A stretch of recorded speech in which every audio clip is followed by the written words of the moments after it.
সারাদিন খাওয়া দাওয়া করবো, একটু ঘুরবো, তারপর আবার ঘুমাবো, সবকিছু মিলে সবকিছু। সালামি নিয়ে কোনো পরিকল্পনা আছে কিনা? কার থেকে কতটা কামাই করবেন?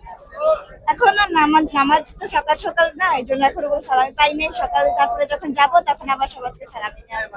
যদি কেউ সালামি দিতে না চাইতে সেক্ষেত্রে কি করবেন? সমস্যা নেই, পাঁচ হয়ে আবার সালামি নিয়ে নিবো। আচ্ছা। তো সবকিছু মিলে কেমন লাগছে আয়োজন? কি কি কেনাকাটা করলেন? কেমন কেমনি কি?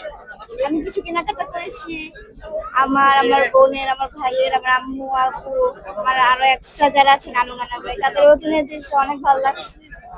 এটাই। আল্লাহর কাছে কি প্রার্থনা করলেন আজকে? ওদের কাছে প্রার্থনা করছি যাতে আমার পরিবার সবসময় একসাথে থাকে, সবসময় যাতে আমরা মিলেমিশে থাকতে পারি, যাতে আমাদের স্বপ্ন মাফ হয়ে যায়, আমি যাতে কখনো আমার মা বাবার সম্মান না হারাতে পারি, সবসময় সময়ের সাথে থাকতে পারি, এটাই চাই।